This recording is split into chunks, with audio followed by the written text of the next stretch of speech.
Video பார்க்குற எல்லாருக்கும் வணக்கம். இது உங்கள் ரெஸ்லிங் கிங், நான் உங்கள் ரகுமான். நீங்கள் எல்லாருமே இன்றைக்கி ஃப்ரைடே நைட் ஸ்மாக்டவுன் பார்த்துருப்பீங்க. சில பேருக்கு ஆச்சரியமாக இருக்கலாம், சில பேருக்கு சந்தோஷமாக கூட இருக்கலாம்.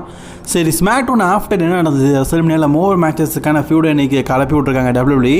And what is next Randy Ardern இப்படிங்கிற பல கேள்வி பலருக்கு இருக்கும். அதை பற்றி இன்றைக்கி வீடியோ பார்க்கலாம்.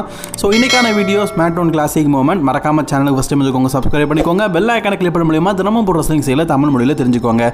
இன்று ஸ்மாக்டவுன் பார்த்த அனைவருக்கும் ஒரு மிகப்பெரிய ட்விஸ்ட் அண்ட் டர்னிங்காக இருந்தது அப்படின்னா ராண்டி ஆர்டனுடைய வில்லத்தனம் தான். அதுலேயும் ராண்டி ஆர்டன் பார்த்தீங்கன்னா ஒரு கொலவெறி பிடித்த ஒரு நபராக கோடி ரோட்ஸை பயங்கரமாக அட்டாக் பண்ணியிருப்பார். கோடி ரோட்ஸோடைய மண்டையிலிருந்து பொலன்னு ரத்தம் வர மாதிரி காட்டியிருப்பாங்க. இந்த செக்மெண்ட்டெல்லாம் என்னால் பார்த்தீங்கன்னா அப்படியே விச்சுவலாக காட்ட முடியாது. என்ன தான் அது ஒரு ஃபேக் மூமெண்ட்டாக இருந்தாலும், நான் ஃபேக் மூமெண்ட் அப்படிங்கிறத சொன்னதுக்கான விளக்கத்தை ரெண்டாவது சொல்கிறேன். என்ன தான் ஃபேக் மூமெண்ட்டாக இருந்தாலும் யூடியூப்பில் இந்த மாதிரிலாம் காட்டக்கூடாது. அதனால் பார்த்தீங்கன்னா நான் அதை காட்டலை. இப்போது இந்த மாதிரி விஷயங்கள் நடந்து முடிஞ்சதுக்கப்புறமா ஆஃபரில் நம்ம கோடியை காட்டியிருக்காங்க. கோடி ரோட்ஸோடைய உடம்பு, கை, கால்கள் அனைத்துலேயும் பார்த்தீங்கன்னா ரத்த கரைகள் பயங்கரமாக இருந்திருக்குது. அதாவது ஒரு படத்தில் வடிவெலுக்கு இருக்குமே அந்த மாதிரி இருந்திருக்குது. எப்பா இவ்வளோ அடி வாங்கியும் ஒன்றுமே ஆகலையான்னு கேட்டிங்கன்னா ஆக்சுவலி எப்படி ஆகும்? அடிபட்டு காயம் வந்தால் தானே ரத்தம் வரும். ஆனால் WWEல கோடி ரோட்ஸுக்கு மட்டும் காயப்படாமல் ரத்தம் வந்துருக்கு. ஆக்சுவலி காயம் பட்டிருக்குது, 1-2 தலையில் அடிபட்டிருக்குது. ஆனால் இவங்க பார்த்தீங்கன்னா ரியாலிட்டிக்காக யூஸ் பண்ணியிருக்கிறது பிளட் கேப்சூல்ஸ். இது நிறைய பேருக்கு தெரியும். இதை எதுக்காக உபயோகப்படுத்துவாங்கன்னா போலியாக இரத்த கரைகள் உருவாகுறதுக்காக இதை WWEல யூஸ் பண்ணுவாங்க. அதை தான் பார்த்தீங்கன்னா கோடி ரோட்ஸ் யூஸ் பண்ணியிருக்காரு. கரெக்டாக கோடி ரோட்ஸை கமெண்ட்ரி டேபிளுக்கு பின்னாடி பார்த்தீங்கன்னா தள்ளி விட்டுருப்பாரு. அந்த வாய்ப்பை பயன்படுத்திக்கிட்டு கோடி ரோட்ஸ் பார்த்தீங்கன்னா முகம் முழுக்க இரத்த கரைகள் இருக்கிற மாதிரி ஒரு செக்மெண்ட்டை பார்த்தீங்கன்னா இந்த வாரம் ஃப்ரைடே நைட் ஸ்மாக்டவுனில் உருவாக்கியிருக்கிறாங்க. ஸோ WWE பார்த்தீங்கன்னா இதை முழுக்க ஃபேக்காக தான் உருவாக்கியிருக்காங்க. ஸோ அதனால தான் கோடி ரோட்ஸ் நடந்து போகும்போது அவருடைய உடம்பு முழுக்க இரத்த கரைகள் இருக்கிற மாதிரி இருந்திருக்குது. ஆனால் தலைவனுக்கு எதுவுமே ஆகலை. மோஸ்ட் எக்ஸைட்டிங் ஸ்மாக்டவுன் அப்படின்னு சொல்லலாம். ஏன்னா அஃபிஷியலே இல்லாமல் பெல் ஆர்டன்ஸ் இந்த வாரம் நடந்து முடிஞ்ச ஃப்ரைடே நைட் ஸ்மாக்டவுனுக்கு ரிட்டர்ன் ஆயிருப்பாங்க. இப்போ கடைசியாக ராயல் ரம்புக்கு அப்புறமா காத்து 2 பேரும் இணைந்து ரெஸ்ல்மேனியாவில் நாங்கள் டாக் டீம் சாம்பியன்ஷிப் பார்க்கும்போதுன்னு சொன்னோம். இன்றைக்கி என்னப்பா திடீர்னு வந்துருக்காங்கன்னு கேட்டிங்கன்னா எல்லாத்துக்குமே காரணம் மாமா தான்.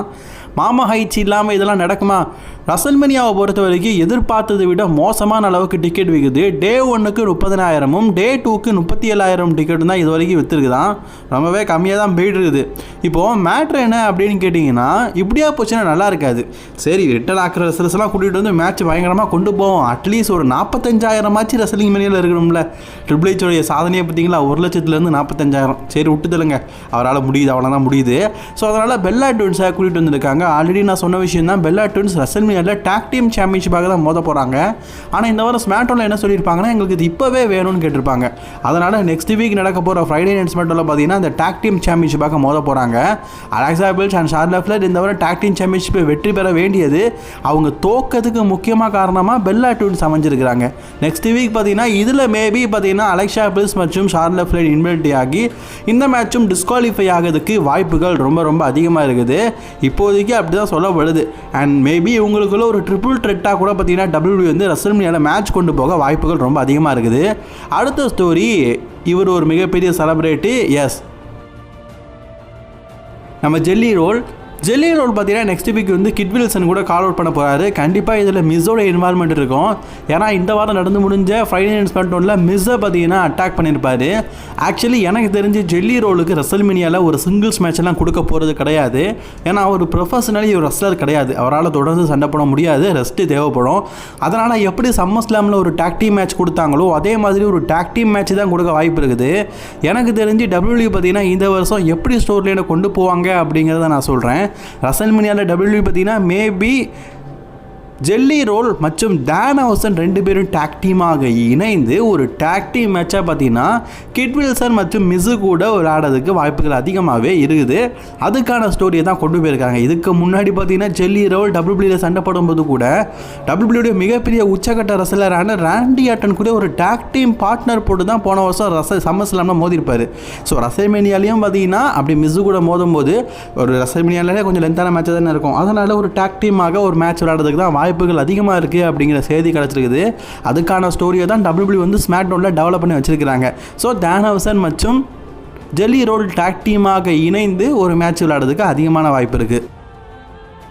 அதுக்கப்புறமா பார்த்தீங்கன்னா உமன்ஸ்கோடைய யுனைடெட் சாம்பியனாக இருக்கிற ஜூலியா பார்த்தீங்கன்னா இதுக்கப்புறமா அவங்களுடைய உமன்ஸ்க்கான யுனைடெட் சாம்பியன்ஷிப்பை பார்த்தீங்கன்னா டிஃபரன்ஷியேஷனுக்கு அகேன்ஸ்டாக தான் டிஃபெண்ட் பண்ணுவாங்க, ஒரு ஸ்டோரி லைன் போவாங்க அப்படிங்கிற மாதிரி நம்ம சொல்லியிருந்தோம். அதுதான் நடந்திருக்குது. WWE பார்த்தீங்கன்னா இனி வரும் காலங்களில் ஜூலியாக்கும் டிஃபரன்ஷியேஷனுக்கு தான் ஒரு மேட்ச் வைக்க போகிறாங்க. இதை மேபி ரெசல்மேனியாவில் கூட நடத்துறதுக்கான வாய்ப்புகள் அதிகமாக இருக்குது. ஏன்னா இது வரைக்கும் யுனைடெட் சாம்பியன்ஷிப்பை ஒரு மிட்டாரில் தான் காட்டியிருக்கிறாங்க. இதுக்கு முன்னாடி உமன்ஸ் ரெசலரில் இருந்த ஒருத்தவங்க பார்த்தீங்கன்னா இந்த மிட்கார்ட் டைட்டில் அளவுக்கு வந்தது கிடையாது. மிட்கார்டிஸில் தான் முடித்து இருந்தாங்க. ஒருவேளை டிஃபரன்ஷியேஷன் இந்த உமன்ஸ் யுனைடெட் சாம்பியன்ஷிப் ஆகும்போது ஒரு பெரிய மார்க்கெட்டிங் கிடைக்கும். Because is the form of womens champion. டிஃபரன்ஷியேஷனுக்கும் WWE ஒரு மிகப்பெரிய மார்க்கெட்டிங் இருக்குது. ஸோ மேபி இதை WWE ரெசல்மேனியாவில் மேட்ச் வைக்கிறதுக்கான வாய்ப்புகளும் ரொம்ப ரொம்ப அதிகமாக தான் இருக்குது. அடுத்தது அவங்க ஸ்டோரி லைன் பண்ணி ஒன்று ஸ்டார்ட் பண்ணியிருக்கிறாங்கன்னா அது ஜேக்கப் ஃபாட்டு வெர்சஸ் ட்ரூ மாக்கிண்டருக்கான மேட்ச். இது கண்டிப்பாக நடக்கும் அப்படிங்கிறது தெரியும். ஆனால் இன்றைக்கி ஒரு ட்விஸ்ட்டு போட்டிருந்தாங்க. ட்ரூ பார்த்தீங்கன்னா WWE அராஞ்சகம் தாங்க முடியல, கோடி ரோட்ஸ் தான் நீங்கள் சொம்படிக்கிறதுங்க, நான் அப்படி WWE போகிறேன் அப்படிங்கிற மாதிரி சொல்லியிருப்பார். ஆனால் ஜேக்கப் ஃபாட்டுக்கும் ட்ரிக் வில்லியம்ஸுக்கும் இன்றைக்கி ஒரு சிங்கிள்ஸ் மேட்ச் எதிர்பாராத ஒரு ட்ரீம் மேட்ச் நடத்தியிருப்பாங்க. இதில் இந்த ஜேக்கப் ஃபாட்டு என்ன பண்ணியிருப்பார் அப்படின்னு கேட்டிங்கன்னா எப்படியாவது வெற்றி பெறணும் அப்படிங்கிறதுக்காக நேர்மையாக தான் சண்டை போட்டிருப்பாரு. ஆனால் அந்த ட்ரூ பைய நான் WWE போகிறேன்னு சொல்லிட்டு ஜேக்கப் ஃபாட்டு அட்டாக் பண்ணியிருப்பார். இதனால் டிஸ்ட்ராக்ட் ஆகி ஜேக்கப் ஃபாட்டு தோத்துட்டாரு, ட்ரிக் வில்லியம்ஸ் வின் பண்ணிட்டாரு. ஸோ ட்ரூ மாக்கின்ட்டு WWE போகலை, ஜேக்கப் ஃபாட்டு தான் பழி வாங்குறாரு. ஒரு விஷயம் தெரியுமா காய்ஸ், நெக்ஸ்ட் வீக் இவங்களுக்குள்ள ஃப்ரைடே நைட் ஸ்மாக்டவுனில் ஒரு மேட்ச் இருக்குதான். அப்போ ஸ்மாக்டவுன்லேயே நடந்துட்டு எப்படிப்பா பேப்பரிங் கேட்டிங்கன்னா அதுக்கு முன்னாடியே அவங்க ரெண்டு பேரும் மாறி மாறி சண்டை போட வாய்ப்பு இருக்குது. ஸோ ஒரு ஸ்டிபுலேஷன் மேட்சாக ரெசல்மேனியாவில் இவங்களுக்குள்ள மேட்ச் வைப்பாங்க அப்படிங்கிற மாதிரி எதிர்பார்க்கப்படுது காய்ஸ். சரி, what is next Randy Ardern? இதுதான் மெயின் ஒன் நியூஸ். ராண்டி ஆர்டன் பார்த்தீங்கன்னா இப்போ முழுக்க கொலவரியான வில்லத்தனத்தை பண்ண ஆரம்பிச்சிட்டாரு. இதுக்கான தெளிவான விலகத்தை நம்ம சொல்லியிருப்போம்.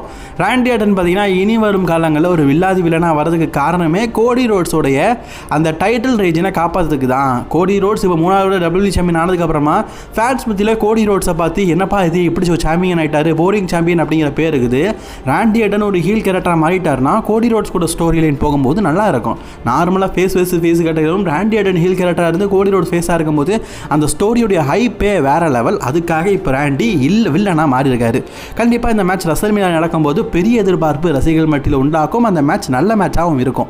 அதனால தான் இப்போ ராண்டி ஆர்டன் ஒரு வில்லாதி வில்லனாக மாறிருக்காரு. இனி என்ன, வாரம் பார்த்தீங்கன்னா அவருடைய ப்ரொமோ கட்டுனாலையும் வில்லத்தனத்தினாலையும் கோடி ரோட்ஸை வறுவையில் போட்டு மாதிரி வறுக்கணும்.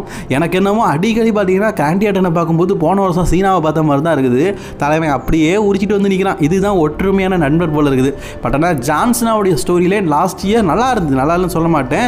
ஆனால் மறுபடியும் கோடி ரோட்ஸ் கிட்டே தோக்குற மாதிரி காட்டினாங்க. அந்த அப்புறம் அவர் ஃபேஸ் ஆகிற மாதிரி அப்படிலாம் இல்லாமல் அது ரிட்டையர்மெண்ட் டூர் அந்த மாதிரிலாம் இல்லாமல் இருந்து நல்லாயிருக்கும். ராண்டி இப்படி பியூர் ஈலாகவே இருக்கட்டுப்பா. இந்த மனுஷனுக்கு கெட்ட புத்தி தான் செட் ஆகுது. ஏன்னா நல்லவன் கேரக்டர் செட் ஆகல. ராண்டி ஆர்டன்னாலே வில்லன் தான் அப்படிங்கிறது செட் ஆகிட்டு. உங்களோட கதைகளை கவனம் பண்ணிக்கோங்க. அண்ட் இந்த வீடியோ பிடிச்சிட்டு லைக் ஷேர் பண்ணிக்கோங்க. தொடர்ந்து வீடியோ பார்க்குறதுக்கு சேனலை சப்ஸ்கிரைப் பண்ணிக்கோங்க. பாய் நண்பா.